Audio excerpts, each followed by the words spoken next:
In my mind, I have a vivid memory of an image from a very old commercial on television in which a noble and very proud-looking Native American Indian stood by the side of the road.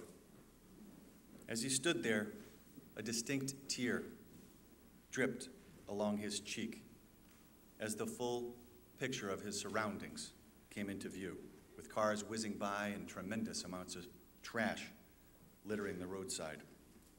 This image has stuck in my mind for many years and has always helped me consider the environment with regard to waste and litter.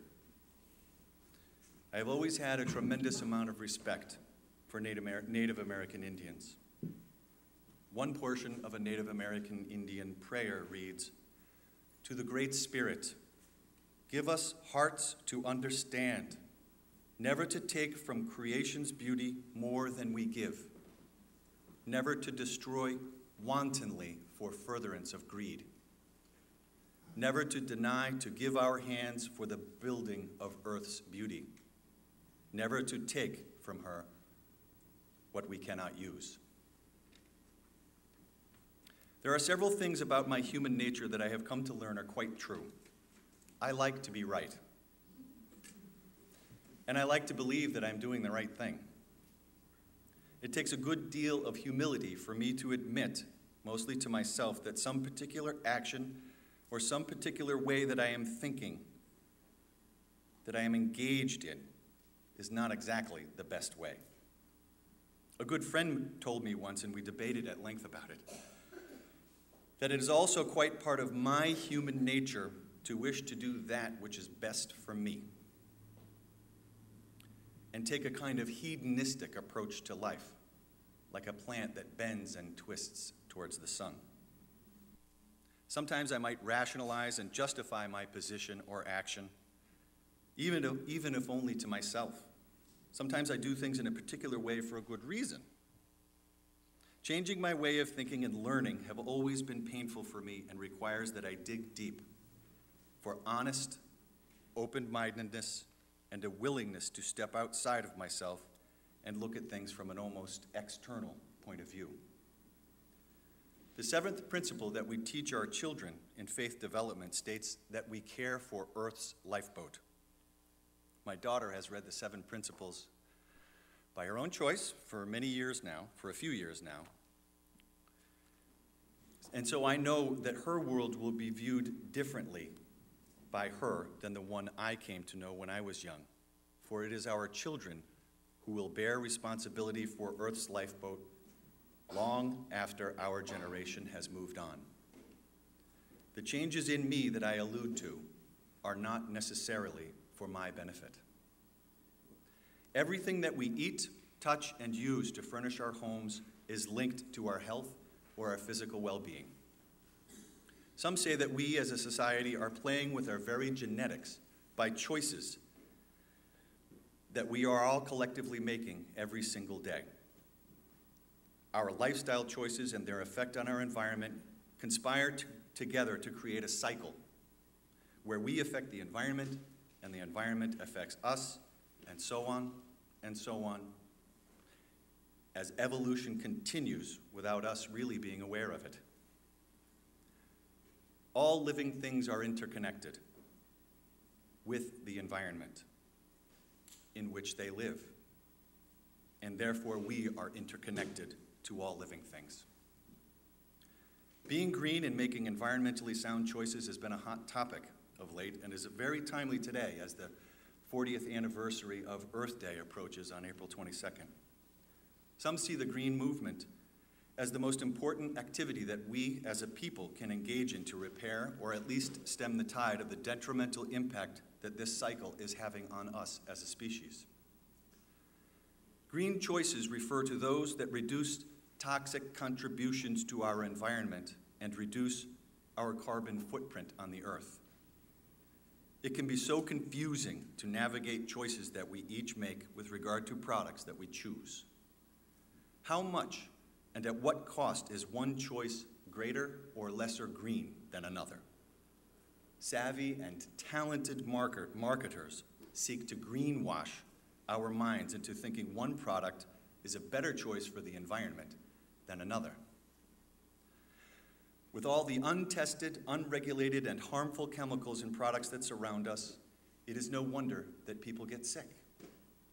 Many times from illnesses for which there is no clearly identifiable cause.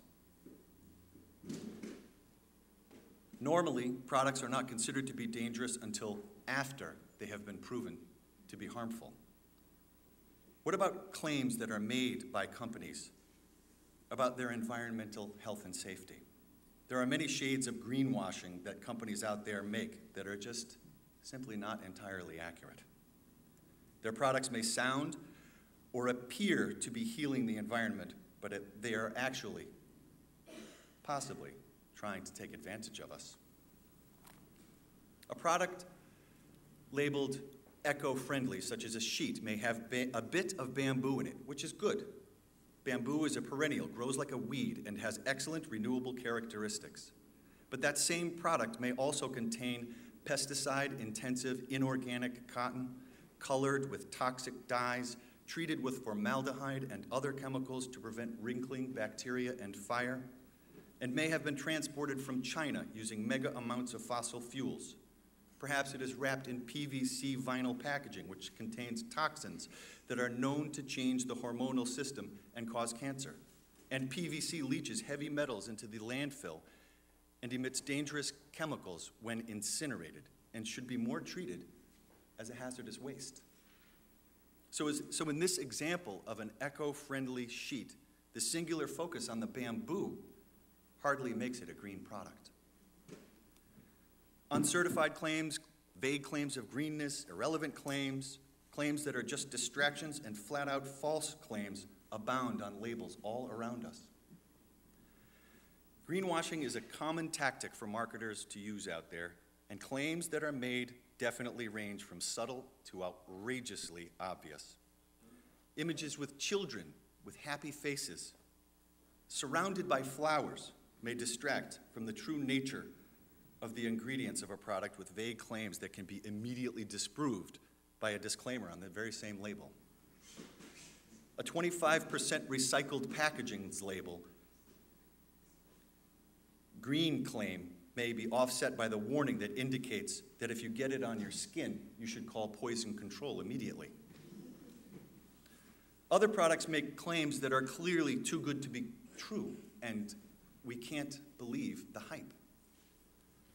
Consider what the product isn't saying. For instance, Monsanto holds up a very green face, but has a lengthy history of environmental degradation, such as the product Agent Orange, has been pegged as a likely culprit for 56 super sites, is the leading producer of genetically engineered seeds and seeds that do not grow new seeds and must be replanted every year, not to mention Roundup, bovine growth hormone, and much more. Making informed decisions about products that we purchase and consume is the best way for us to be able to sort out the green versus the green-washed. If a claim is made that is not supported by an independently verified or regulated stamp, we might want to dig a little bit deeper if we are really interested. For instance, non-toxic, suggesting that no harmful chemicals that are dangerous to our health or our planet, natural or all natural, too vague, and ultimately means nothing, and after further scrutiny of the ingredients is definitely required. Green, environmentally friendly, eco-friendly, and eco-conscious are all claims that are meaningless unless there is some proof or verification on the label, along with a complete list of ingredients. If the packaging is not made from recyclable materials and it's not recyclable, how can the claim be taken seriously? Biodegradable, suggesting that the package will decompose over a short period of time, but it is not regulated, and the claim can easily be made about almost anything because given enough time, everything will biodegrade. Chemical-free is a claim that is always false because there is nothing in our planet that is actually free from chemicals. This claim on any label is always inherently false.